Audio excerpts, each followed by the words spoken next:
sagalee qeerrooti.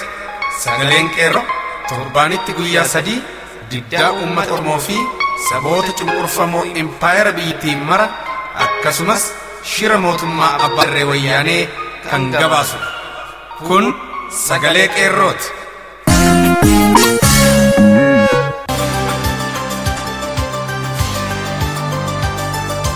Waxabajji 21 bara 2016 harka fuunee akkam jirtu kabajamoof jaallatamoo dhaggeeffattoota sagalee qeerroo. Kun qophii sagalee qeerroo kallattiin Oromiyaa irraa isinii darbudha. Akkuma barame duraan dursa oduu isin dhageessifna. Itti aansuun qophii barruu barreessaa irraa fudhanne kutaa lammaffaa isaa karaa jaallajiituu gadaa isinii dhiyeessina. Walleen warraaqsaas qaama sagantaa keenyaati. Isin keessummeessaa kan isin waliin turu ani Noolee Buttaati. Amma hangafoota oduun isin dhageessisa. Godina Arsii Lixaa magaalaa Shaashamanneetti uummati Oromoo ajjeefamaa jiraachuun beekame. Korri bittinneessaa Oromiyaa Amboo kaafamuun poolisoota federaalaa bakka buufaman. Miciyyoon Sarbiinaa Abdallaa humnoota gara laafina hin qabne kan mootummaa wayyaaneen hidhachiifteen lubbuun ishee darbe. Yuunivarsiitii Diillaatti barattooti qeerroo dargaggooti Oromoo waamicha lammummaa dhiyeessan. Babal'ina oduu kanaaf Jaal Irbuu Sabaa.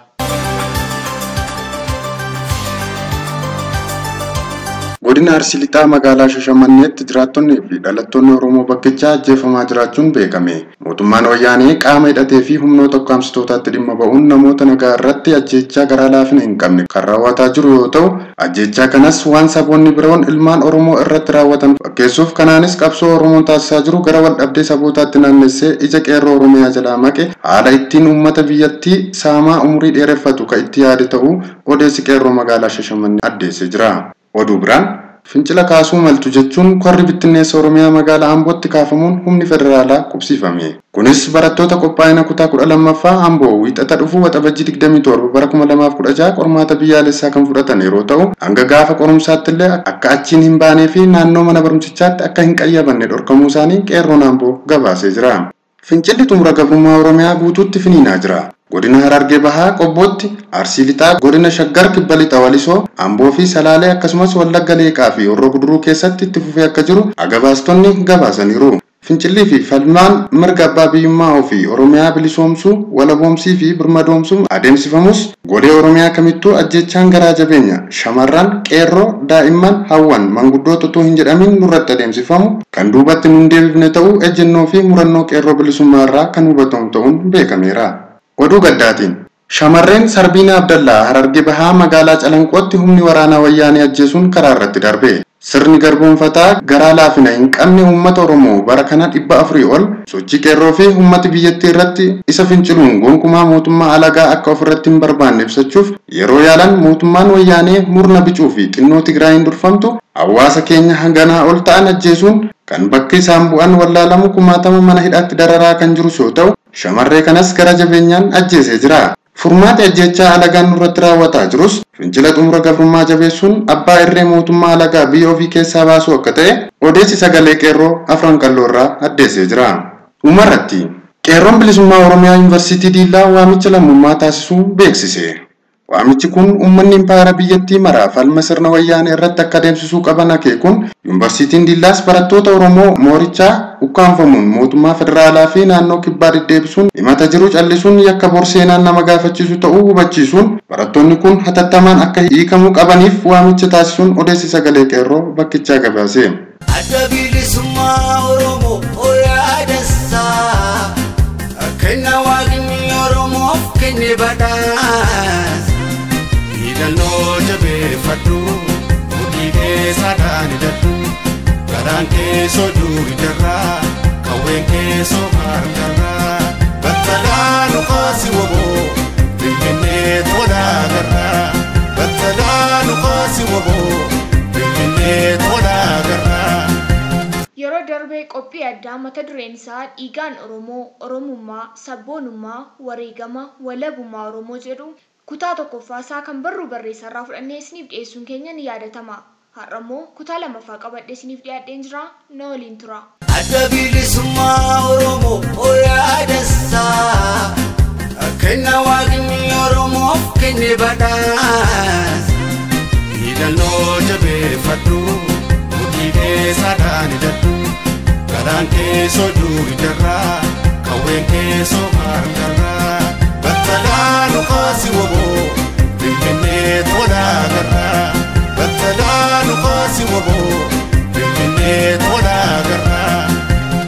sochiin qeerroo fi qarree uummata biyya keessaa fi alaa akka waliin dhaabbatan taasisee gama tokkoon imaana abbootii isaanii dhaaluu isaanii kan mirkaneessu ta'uu hubachuu feessa.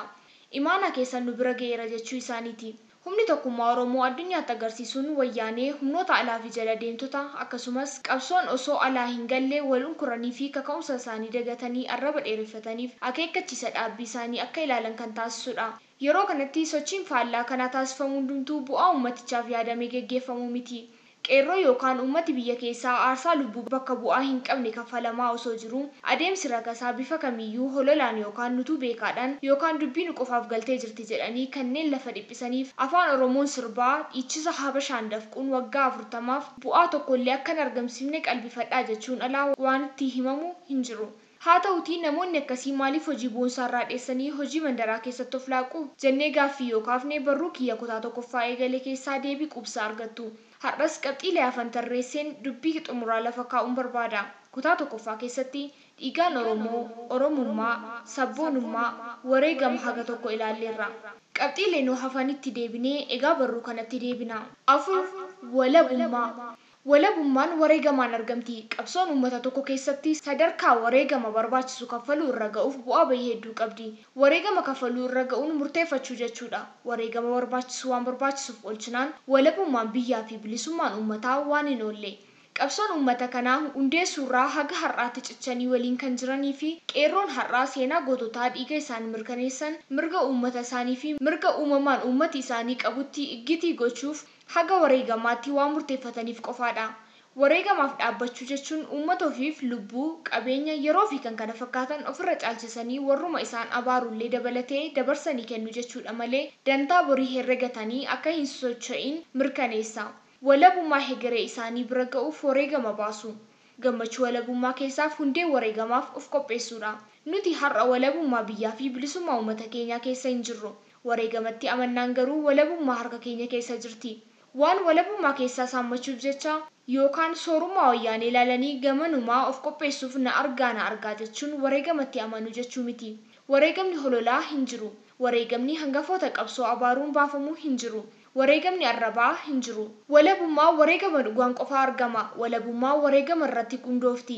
Sabboonummaa fi Oromummaan wareegama dheessituu bakka kabajaarraa salphinaatti nama konkolaachifti. Karaa dhugaa namoota hedduutu eegala. Kan xumuru garuu muraasa akka jedhamuuf kanaafi. Kan seenaan olii kaaftee abbichi immoo salphinatti kan of darbu kanumaafi. 5. Oromoo. Oromoo mirga guutuu qabu ta'uuf gatii walabummaa baasuu gaafata. Nuti gaafa biyya keenya mirkaneeffannee Oromoo abbaa dhibbaa taana. Kun adeemsa keessa jira. Warra cabsituu fi sabboonummaan kirabaataan of mul'istu yookaan xiinxalaa ta'utti ibsatan kaartaa Oromiyaa amma tokko ibsitu afaan Oromoo afaan hojii fi barnootaa ta'uu uummata aadaa fi seenaa mataa isaa ta'uu fi kunis faayila dhaabbata mootummaa keessatti banamee fi jiraachuu qabsoon kan argame ittiin fakkaatu.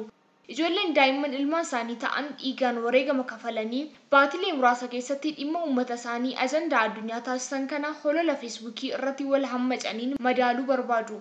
Kun ammoo wallaalummaa isaa hangafaatiin nama boruu ergama ijoollee kanaan Oromoo ofiin jechuuf taa'u wareegama kana waa hanqisuu irraa of qusachuu qaba. Kun Oromoo hanqisuuma. Adda bilisummaa Oromoo yaadassaa kenna waaqni Oromoof kenne badhaas hidhannoo jabeeffadhu mudhii keessaadhaan hidhadhu garaan keessoo duudarraa qawween keessoo harkarraa. Battalanu kasi wobo, bimine tola garra. Battalanu kasi wobo, bimine tola garra. Yaada walii galaa. Dhiigaan Oromoo ta'uun Oromummaa hin ibsu. Dhiigaan Oromoo ta'anii amalaa fi aadaa Habashaa yookaan kabiroo ta'uun of hanqisuudha. Afaan Amaaraan yaadaa afaan Oromoon dubbachuun afaan wal keessa makuu fi dubbii wal keessa makuutti nu geessa. Amala Habashaan ammacamaa ani Oromoodha ofiin jechuun dhiigaan ta'uu keenya qofaa mirkaneessa. Yaadota kanneentu ganda nama dhaaba. Kana ofii dhiinee kan halagaa akka dhaadheessinuu nu taasisa. Kanatu fira irraa diina waliin dhaabbannee dhiiga ofii akka jeefnu nu taasisa. Kanatu kabajaa wal nu dhawwisiisa. Kanatu mirga sharafamaatti akka amannu nu taasisa. Oromummaan ulaagaa mataasaa qaba. Oromummaan aadaa ofii beekanii ittiin buluudha. Waan uummati ofii qabuuf ulfina kennuudha. Oromummaan afaan ofii qulqulleeffachuudha. Oromummaan garuu mirga dhumaa gonfachuu miti. Aadaa fi seenaa, duudhaa saba ofii gaggeeffachaa, afaan ofiinis hojjechaa kan kana fakkaatan raawwachaa gabrummaan ni jirti. Isaan mooyyaanii raawwataa jiru. Yeroo hedduu Oromummaa kun of dhaadhessuutiin nu fiiksiti. Oromummaan biyya osoo hin qabne kanneen hafaniin jiraachuudha jedhanii deebii ofii laannaan Oromummaan deebitee gabrummaaf daboo baati. Waan Oromummaan qabdu tikfachuuf sabboonummaatti ce'uu gaafata. Sabboonummaan Oromummaa caalaa murannoo of keessaa qabdi. Sabboonummaatu dhaloota har'aa wareegama barbaachisu kafalanii uummata isaanii walaboomsuuf akka murteeffatan taasise. Maaliif jennaan dhalooti kun dhiigaan Oromoo ta'uu, Oromummaa qabaachuu fi sabboonummaa tarkaanfatanii wareegamaaf kan isaan hiriirse waan tarrifne kana keessa darbanii waan guddatanii fi dhiiga isaanii keessa jira. Oromoo keessa jiraatan. Oromummaa guddatan, sabboonummaadhaan dhaabbatan, aadaa fi seenaa xiqqaattus ittuma guddatan, Oromummaa fi sabboonummaa dubbisanii hin arganne. Dhimma uummata isaanii qoratanii gabaarra oolchuu keessaa hin arganne. Akkuma warra qabsoo keessa cichee har'aan ga'ee keessuma jiraatanii wareegamatti amanan. Sabboonummaan namoota hedduu dogoggorsitee akka ofii of dhiibanii fi xiinxala jedhanii akka of dhaaban isaan taasisu kun sabboonummaa sobaa wareegama hedduu sodaatudha. Sabboonummaa dhugaan seenaa kaleessaa hin abaaru, wareegama kamuu hin busheessu. Dantaa isaa laallatee tokko abaaree tokko hin faarsu. Abbaa abaaree ilma hin jaju. Sabboonummaan akkasii kan feesbuukii irraati. Sabboonummaan dhugaa obbolaa bakka lamaa hin dhaabu. Sabboonummaan dhiigaan Oromoo ta'urra utaaleemaa ol ba'uu barbaadu. Amma midhaan gaaddiduu jalatti guddateeti. Hojjaatu yookaan arrabatu dheerata. Yeroo isaa malee ol dheerata. Yeroo gaddeebi'u garuu kan yeroo guddate irraa ariifata. Guddachuu irra kufaatii isaati jabaata. Oromummaan sabboonummaa dhugaa hin qabne waltajjii fi miidiyaa irratti lallabuun beekamuuf yaaluun tokko. Sabboonummaa dhugaan wareegamaan goolabamti. Sabboonaa fi boona adda baafachuu qabna. Oromummaan boonuun sabboonummaa ta'uu dhiisuu danda'a. Sabboonummaan alaabaa uffachuu yookaan uffata aadaa uffachuun ibsama miti. Kun tokko ta'uu mala. Sabboonummaan dhugaa wareegama gama hundaa baasuuf of qopheessuudha. Haasaa irraa yookaan of tuulummaa irraa hojiin agarsiisuu yaaluudha. Sabboonummaa dhugaan badii kaleessa barachuu irraa madda. Badii kaleessa sududaanis ta'ee karaa biraa irra deebi'uun gonkumaa hin ibsamu. Oromummaanis seenaa dabre xureessuun gonkumaa hin ibsamu. Sabboonummaan hojiitti amanuudha. Sabboonummaan waan qabsoo saba kanaaf fayyadu hunda itti fayyadamuuf yaaluudha. Obsa qabaachuudha. Sabboonummaan qoodamuu fi nama dhuunfaa jibban sadarkaa uummataatti akka jibbamuuf itti duuluu of keessaa hin qabu. Sabboonummaan siyaasaan bilchaachuu of keessaa qaba. Laga marqaa jennaan ijoolleen boojjitoo fudhattee yaateen tokko miti. Kabaja mataasaa qaba. Ana qofatu beeka hin jedhu. Oromummaa dhugaan egaa waan sabboonummaa keessaa haga tokko guutanii sabboonummaa masakamanii of kennanii hojjechuudha. Wareegamaaf of qopheessuun isa gara fuulduraa qofaa yaaduudha. Dantaa uummata qofaa dursuudha. Hololaa fi jettee waggaa 25 irraa waan arganne hin qabnu jedhanii murteeffachuudha. Namni wareegamatti amanee qabsoo saba isaa rakkoo irraa tiksa. Wareegamaaf of laachuun kan kaleessaa abaaruu fi sukkuumuuf yaaluun furmaata hin jedhu. Sochii biyya keessaa addunyaa irraa jeffatte kun mirga ofii mirkaneessuuf wareegamni waa maraa barbaachisaadha jedhanii murteeffachuu irraa dhufa. Kana gochuu dhabanii waan dubbisaniin sammuu fi qalbii of dhiiteessinaan umurii guutuu wal abaaraa jiraachuu hordofsiisa. Har'a adii ta'anii boruu gurraacha ta'uuf yaaluudha. Dhaabbii dhabuu fi salphachuu hordofsiisa. Wareegama haqaa ijoollee kana boodaa walabummaatu jira. Kun shakkii hin qabu. Qalbeeffadhaa. Adda bilisummaa Oromoo yaadessaa. Kenna waaqni Oromoof kenne badhaasa. Hidhannoo jabeeffadhu mudhii keessaadhaan hidhadhu. Garaan keessoo duudarraa kawween keessoo harkarraa. Battalaa nuqaasi woboo finfinnee tolaa garraa. Battalaa nuqaasi woboo finfinnee tolaa garraa. Har'a tokkummaan humna jechuu bira tarree humna tokkummaa agarsiisaa jirra. Dhiigaan Oromoo ta'uu qofti bu'aa akka hin qabne OPDO fi kasachalchoota irraa barannee jirra. Sabboonummaan yookaan Oromummaan wareegamaan hin dhiggitamne bubbultee akka nama salphiftuu fi uummata madeessitu gantoota diinatti of laatanii warra hololaa irraa barannee jirra. Qabsoon Oromoo bilisummaa Oromoo fi walabummaa Oromiyaatti tarkaanfachuuf uummata miliyoona 40 taana jennu kana keessaa miliyoona 1 kan wareegamatti murteeffate irratti yoo hojjenne galii barbaannu akka mirkaneeffannu shakkii hin qabu. Kan wareegamatti amanee murteeffate hiriirfatanii diinas ta'e gufuu qabsoo Oromoo kan ta'e qulqulleessanii abbaa biyyummaa Oromoo mirkaneessuun ni danda'ama. Oromoon kan sabboonummaan isa dhiite se'ana malee jedhu dhiisee Oromummaa akka irra barre'ee nama iyyisiisu dhiisee sabboonummaa wareegama sodaatus of keessaa qulqulleessee injifannoon wareegama isa jedhu qofa hiriirfatee qabsoo finiinsuun fardiidha.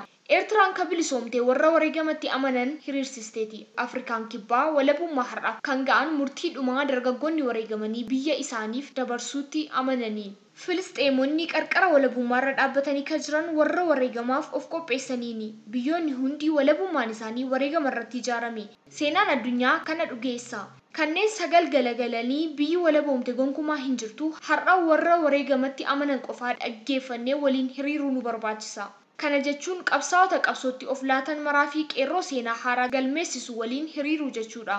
Arrabni oduu baree utubaa tasaasaa akkuma jedhamu warri hololaa fi jetteef dhalatan dhiifnee warri wareegamaaf of qopheessinee waan eegalame finiinsuutu furmaata jedheen amana. Qabxiilee kana wallaaluun eessa akka jiran wallaaluudha. Eessa akka jiran wallaaluun salphoo soqolattee soqolaa gargaaruutti nama geessa. Beekti jennaan isa jedhanitti nama faala. Dhalooti kaleessa wareegamatti amanee qabsoo kana utubee qabee waliin jira. Dhalooti gadaa isaanii 40 boodas wareegamatti amanee seenaa hojjechaa jira. Inni kana gidduutii sirba isa lubbuu wareegamee fi wareegamaa jiru irratti haa ta'u, wareegamaaf kan isa qopheessu haa ta'u, sirba wareegamaa faarsuu haa ta'u, wallaaluu kan mul'isu dalagaa isaati. Kabajamee ka'ee salphachuu isaa adda baafachuu dhabuu isaati. Humna akkasiitu qabsoo dhaalaan habjuudha. Kun qabsoo dhaaluu akka qabnu boonnee dubbachuu dandeenya.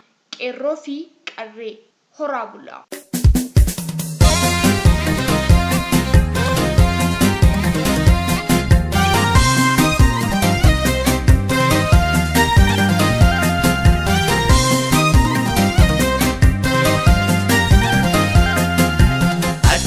Oromo oya dessa kenna wagni Oromo kenne badas idano jabe fatu mudide sadani datu garanke soju idara kawenke so hartara batalanu qasiwo bimne tola garra batalanu qasiwo bimne tola garra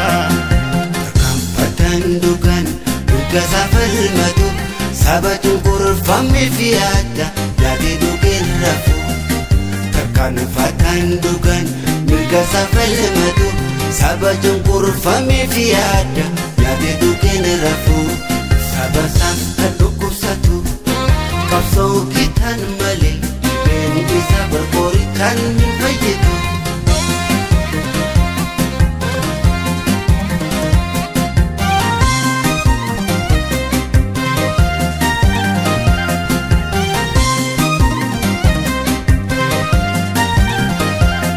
Gatae jise lole bombi darbata bilisumma gonfaju obon falmata galma geessi malee naftu waadaan ummata kanaaf halkaniif guyyaa nu jirrakkata. Gatae jise lole bombi darbata bilisumma gonfajuuf obon falmata galma geessi malee naftu waadaan ummata kanuma falkan guyyaa korraan gubata hidhannoo jabeeffadhu mudhiidhe saadhaan hidhadhu galaan keessoo duudarraa kawween keessoo harkarraa battalaan ukaasi woboo finfinnee tolaa garraa battalaan ukaasi woboo finfinnee tolaa garraa.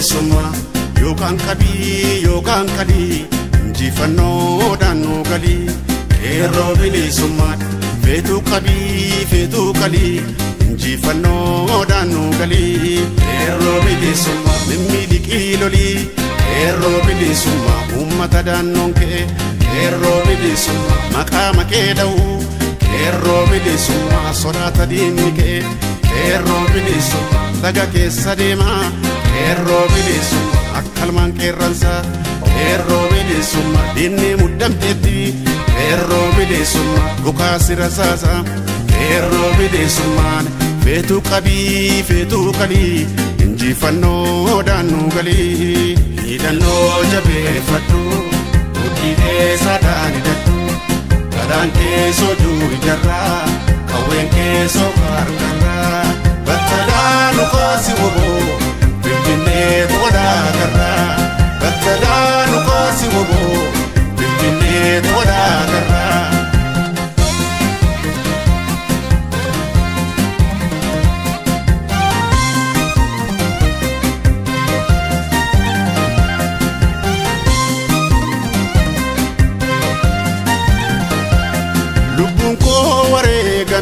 Lafeen na jabuus kan uummata saafalmatu galatan nabu qabsoon uummataatti fufee daran finiine woboon jarjaraa jira galuuf finfinnee woboon jarjaruuf jira galuuf finfinnee hidhannoo jabeeffadhu mudhiilee saadhaan hidhadhu galaan keessoo duujarraa qawween keessoo harkarraa battalaa nu kaasi woboo finfinnee toodhaa garraa battalaa nu kaasi woboo finfinnee toodhaa garraa.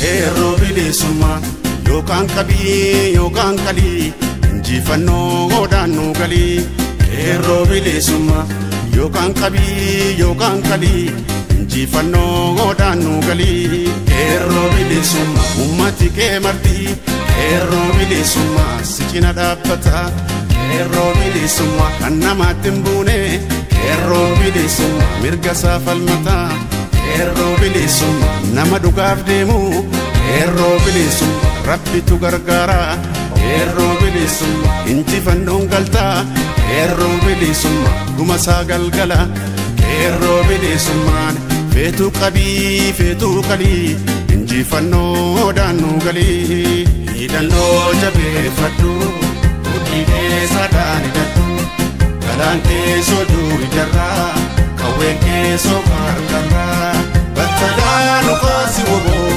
finfinnee toodhaa garraa battalaa nu kaasi woboo finfinnee toodhaa garraa battalaa nu kaasi woboo finfinnee toodhaa garraa battalaa nu kaasi woboo. Egaan sagantaa keenya guyyaa har'aaf jenne kanumaan goolabna. Turtiin waliin gootaniif galatoomaa isiniin jecha sagantaa biraan hanga wal agarrutti nagaan nu tura. Injifannoo uummata Oromoof. Gadaa bilisummaati.